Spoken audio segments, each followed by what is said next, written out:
નમસ્કાર વિદ્યાર્થી મિત્રો, આપણે નાટ્યખંડ 4 જનાર્દનસ્ય પશ્ચિમ સંદેશ શ્રી કૃષ્ણનો અંતિમ સંદેશ એનો પરિચય કેળવ્યો હતો ને પહેલો પેરેગ્રાફ અહીંયા ઉપવિષ્યતિ એટલે કે બેસી જાય છે ત્યાં સુધી આપણે અભ્યાસ કર્યો હતો. હવે આપણે આગળ વધીએ કે અર્જુનનો પુત્ર અભિમન્યુનો વધ થયો છે એટલે અભિમન્યુના મૃત્યુ પામ્યા ઉપર અર્જુન છે આ પહેલી બે જે લીટી છે એની અંદર એનો વિલાપ કરે છે અને ત્યાર પછીની જે બે લીટી છે એમાં ઘટોત્કચ છે એ ધૃતરાષ્ટ્રને ચેતવણી આપે છે.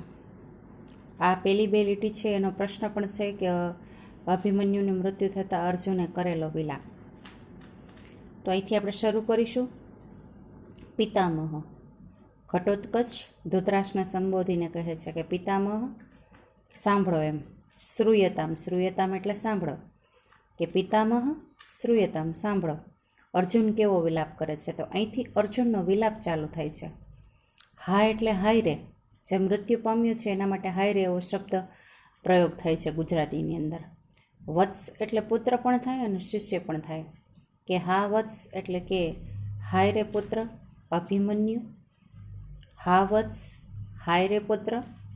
કુરુકુલ પ્રદીપ, કુરુકુલ કૌરવ અને પાંડવો કુરુવંશના હતા. કુલ એટલે વંશ અને પ્રદીપ એટલે તેજસ્વી દીવો, તેજસ્વી દીપક. એટલે અભિમન્યુ છે એ કુરુવંશનો તેજસ્વી દીપક જેવો હતો એટલે એના માટે એવું સંબોધન વાપરેલું છે કે કુરુવંશનો તેજસ્વી દીપક. હા વત્સ હાય રે પુત્ર. યદુકુલ પ્રવાલહ, અને અભિમન્યુનું મોસાળ છે એટલે કે શ્રી કૃષ્ણ એના મામા થાય અને એનું વંશ હતો યદુ એટલે યદુકુલનો, યાદવ કુળનો પ્રવાલ. પ્રવાલનો અર્થ થાય નવો ફૂટેલો અંકુર. જે બીજ નવું ફૂટેલું હોય એના માટે સંસ્કૃત શબ્દ પ્રવાલ વપરાય છે. એટલે અભિમન્યુ હજી તો મૂછના દોર જ ફૂટેલા હતા અને બિલકુલ યુવાન હતો ત્યાં જ મૃત્યુ પામ્યો. એટલે યદુવંશમાં નવો જે ફૂટેલો અંકુર હતો એની એને ઉપમા આપેલી છે. એટલે કુરુકુલ પ્રદીપ એટલે કે કુરુવંશનો તેજસ્વી દીપક. હાય રે પુત્ર.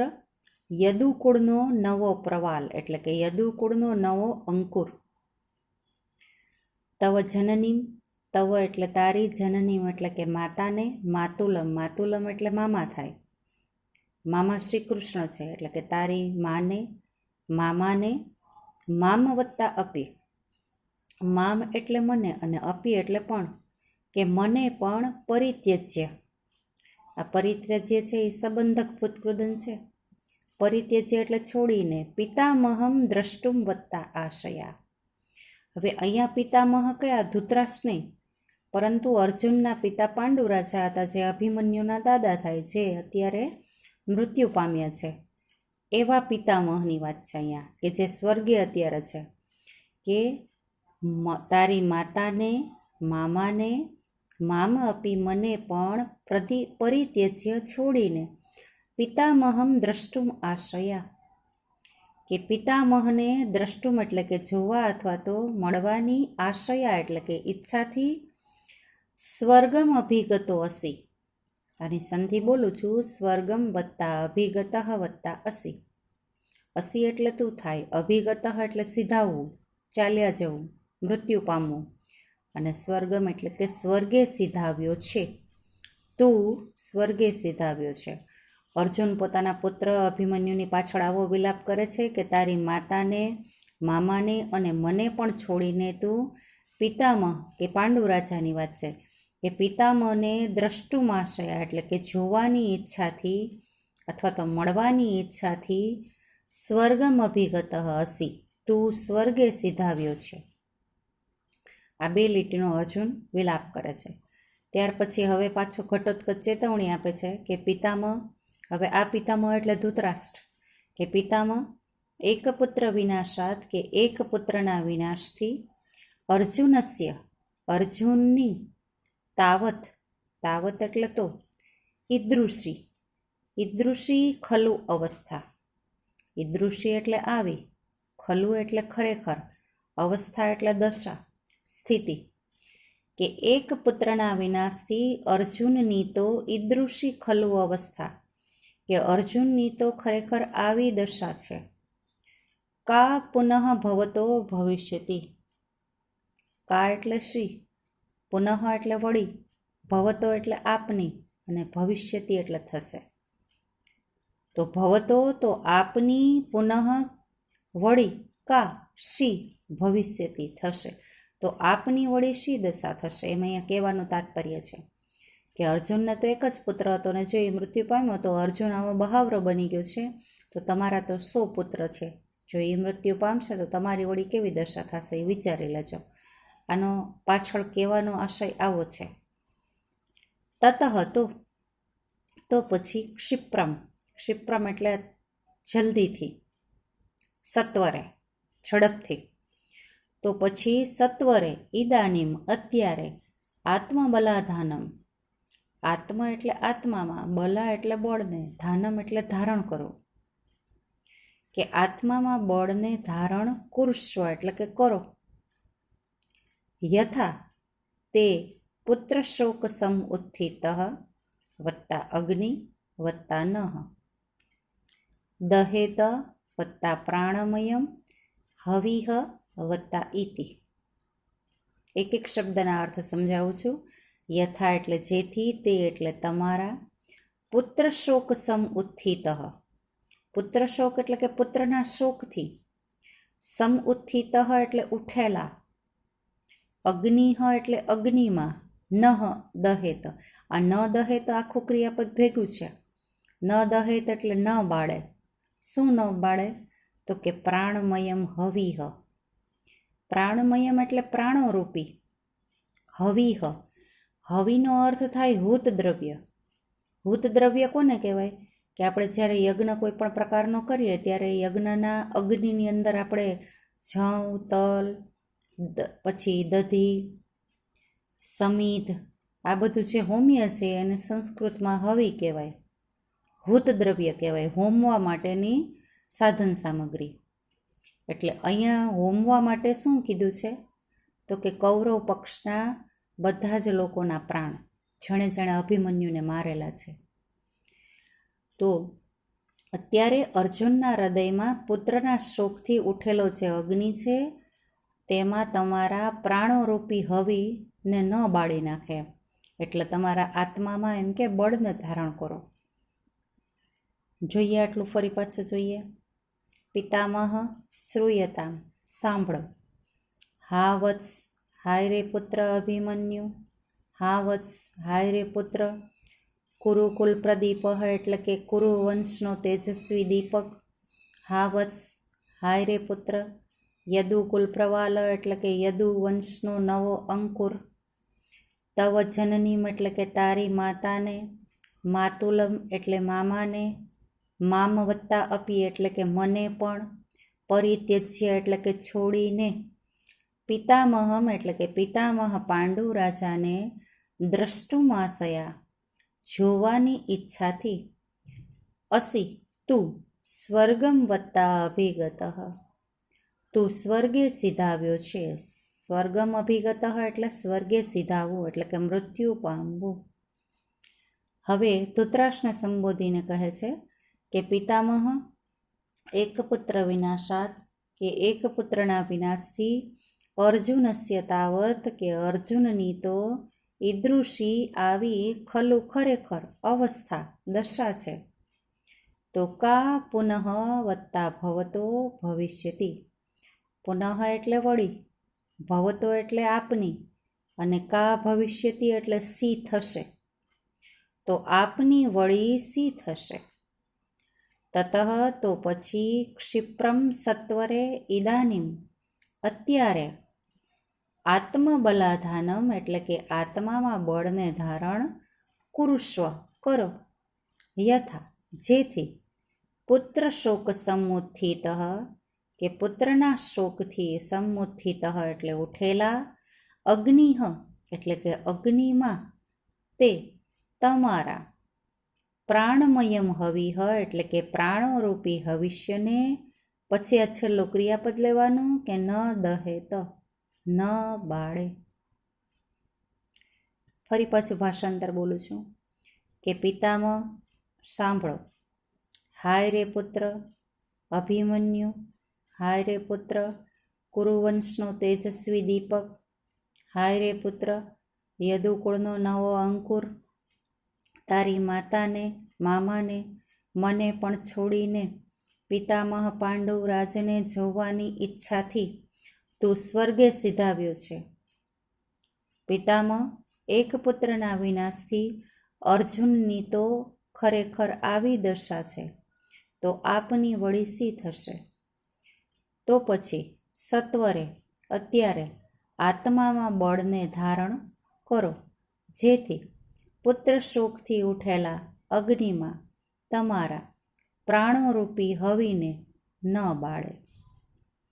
હવે આવું જ્યારે ઘટોત્કચ કહે છે એટલે શકુની એમ કહે છે, કટાક્ષ કરે છે ઘટોત્કચના આવા વાક્ય ઉપર કે યદિ સ્યાત વાક્ય માત્રેણ નિર્જીતેયમ વસુંધરા. યદિ એટલે જો, પછી આ સ્યાત છે વસુંધરા, નિર્જીતેયમ સ્યાત આખું ભેગું લેવાનું. વાક્ય માત્રેણ એટલે માત્ર બોલવાથી, નિર્જીતેયમ એટલે કે જીતી શકાતી, સ્યાત એટલે હોય. શું જીતી શકાતી હોય? તો કે વસુંધરા. વસુંધરા એટલે પૃથ્વી થાય. શકુની એમ કહે છે કે ખાલી અર્જુન બોલી લે એટલે કાંઈ એવું થઈ નથી જવાનું. કોઈના પ્રાણો થાય એની હૃદયમાં ઉઠેલા અગ્નિમાં હોમાઈ નથી જતા, ફક્ત બોલવાથી કંઈ નથી થતું. એટલે શકુની આ બધા જે ઘટોત્કચ વાક્યો બોલ્યા એના ઉપર કટાક્ષ કરે છે કે જો વાક્ય માત્રેણ એટલે કે માત્ર બોલવાથી વસુંધરા પૃથ્વી નિર્જીતેયમ સ્યાત, નિર્જીતેયમ સ્યાત એટલે જીતી શકાતી હોય, કે માત્ર બોલવાથી જો પૃથ્વીને જીતી શકાતી હોય. પછી હજી વધુ કટાક્ષ કરે છે કે વાક્ય વાક્ય એટલે કે દરેક વાક્ય યદિ જો ભવેત, ક્રિયાપદ છે આ, કૃતઃ ભવેત આખો, કૃતઃ એટલે કરાતો અને ભવેત એટલે હોય, કરાતો હોય. શું? તો કે સર્વક્ષત્રવધઃ. સર્વક્ષત્રવધઃ એટલે કે બધા ક્ષત્રિયોનો વધ. યદિ જો વાક્યે વાક્યે જો દરેક વાક્યે સર્વક્ષત્રવધઃ એટલે કે બધા ક્ષત્રિયોનો વધ કૃતઃ ભવેત કરાતો હોય. શકુની બોલે છે કે યદિ જો વાક્ય માત્રેણ માત્ર બોલવાથી વસુંધરા પૃથ્વી નિર્જીતેયમ સ્યાત જીતી શકાતી હોય. યદિ જો વાક્યે વાક્યે દરેક વાક્યે સર્વક્ષત્રવધઃ કે બધા ક્ષત્રિયોનો વધ કૃતઃ ભવેત કરાતો હોય. એટલે આ સાંભળીને ઘટોત્કચ બોલે છે કે શકુનિહ એષ વ્યાહરતી. શકુનિહ વત્તા એષ એવી સંધિ થાય, એષ એટલે આ ને શકુની, કે આ શકુની વ્યાહરતી. હવે આ ક્રિયાપદ સમજાવું છું. વી વત્તા આહ એટલે બોલવું, કહેવું, અને વી વત્તા આહ વત્તા ઇતિ એટલે બોલવે છે, કહે છે એવો અર્થ થાય. કે આ શકુની બોલે છે. ઘટોત્કચ એને ઓળખતો નથી અગાઉ, પણ એનું નામ સાંભળેલું હતું એટલે બોલે છે, પૂછે છે કે આ શકુની બોલે છે. ભોહ શકુની, હે શકુની, અક્ષાન વિમુચ્ય ભવ બાણ યોગ્ય. અક્ષાન એટલે જુગારના પાસાઓ થાય, વિમુચ્ય એટલે છોડીને, સંબંધક ભૂતકૃદન છે કે જુગારના પાસા છોડીને બાણ યોગ્ય ભવ. ભવ એટલે થા અથવા તો બન, અને બાણ યોગ્ય એટલે બાણને લાયક થાય, એટલે કે બાણ ઉપાડવાને લાયક થાય. તારા હાથમાં તો કાયમ એમ કે જુગારના પાસા જ રહે છે, પણ જો ખાલી બોલવાથી કાંઈ ન થતું હોય તો એક કામ કરી કે તું પાસાઓ છોડી અને બાણ ધારણ કરવાને લાયક થઈ જા. અક્ષાન વિમુચ્ય ભવ બાણ યોગ્ય, કે જુગારના પાસા છોડીને બાણને લાયક થા. દુર્યોધન કહે છે કે ભોહ ભોહ એટલે કે અરે અરે, પ્રકૃતિમ ગતઃ, પ્રકૃતિમ એટલે કે સ્વભાવ પર, ગતઃ એટલે ગયો ને, કે અરે અરે સ્વભાવ પર ગયો ને. દુર્યોધન એને સંભળાવે છે કે તું રહ્યો તો રાક્ષસ એટલે મારવાની કે મરવાની જ વાતો કરે, એટલે કે જો તારા સ્વભાવ ઉપર તું આવી ગયું ને એમ. વયમ અપી, વયમ વત્તા અપી, વયમ એટલે અમે, અપી એટલે પણ, કે અમે પણ ખલુ ખરેખર રૌદ્રાહા, રૌદ્રાહા એટલે રૌદ્ર, ભયંકર ભયાનક, અમે પણ ખરેખર રૌદ્ર રાક્ષસઃ વત્તા ઉગ્ર સ્વભાવાહ, કે અમે પણ ખરેખર રૌદ્ર રાક્ષસો જેવા ઉગ્ર સ્વભાવાહા એટલે કે ઉગ્ર સ્વભાવના છીએ. કે તું એવું ન માનતો કે તને જ બધાને મારતા ને મરતા આવડે છે, અમે પણ એવા રાક્ષસો જેવા જ ઉગ્ર સ્વભાવના છીએ. એમ આવું દુર્યોધન પોતાનો પરિચય કરાવડાવે છે. આટલું ફરી પાછું સમજાવજો. શકુની કહે છે કે યદિ જો વાક્ય માત્ર બોલવાથી વસુંધરા પૃથ્વી નિર્જીતેયમ સ્યાત જીતી શકાતી હોય, યદિ વાક્યે કે જો દરેક વાક્ય સર્વક્ષત્ર વધ કે બધા ક્ષત્રિયોનો વધ કૃતઃ ભવેત કરાતો હોય. ઘટોત્કચ કહે છે કે શકુનિહ એસ વ્યાહરતી, કે શકુનિહ એસ એટલે કે આ શકુની વ્યાહરતી એટલે કે કહે છે ભોહ શકુની કે હે શકુની અક્ષાન વિમુચ્ય ભવ બાણ યોગ્ય. અક્ષાન એટલે જુગારના પાસાઓ, વિમુચ્ય એટલે કે છોડીને, બાણ યોગ્ય ભવ એટલે કે બાણ ધારણ કરવાને લાયક થાય. દુર્યોધન કહે છે કે ભોહ પ્રકૃતિગત, અરે સ્વભાવ પર ગયો ને, વયમપી અમે પણ ખલું ખરેખર, રૌદ્રાહા એટલે કે રૌદ્ર, રાક્ષસ રાક્ષસ જેવા, ઉગ્ર સ્વભાવાહા ઉગ્ર સ્વભાવના છીએ, કે અમે પણ ખરેખર રૌદ્ર રાક્ષસના જેવા ઉગ્ર સ્વભાવવાળા છીએ. ચાલો આટલું છેલ્લા પેરેગ્રાફનું ભાષાંતર બોલું છું. શકુની કહે છે કે જો માત્ર બોલવાથી પૃથ્વીને જીતી શકાતી હોય, જો દરેક વાક્યે સર્વ ક્ષત્રિયોનો વધ કરાતો હોય. ઘટોત્કચ કહે છે કે આ શકુની બોલે છે, એ શકુની જુગારના પાસા છોડીને બાણ ધારણ કરવાને લાયક થા. દુર્યોધન કહે છે કે અરે સ્વભાવ પર ગયો ને, અમે પણ ખરેખર રૌદ્ર રાક્ષસના જેવા ઉગ્ર સ્વભાવવાળા છીએ. નમસ્કાર, જય હિન્દ.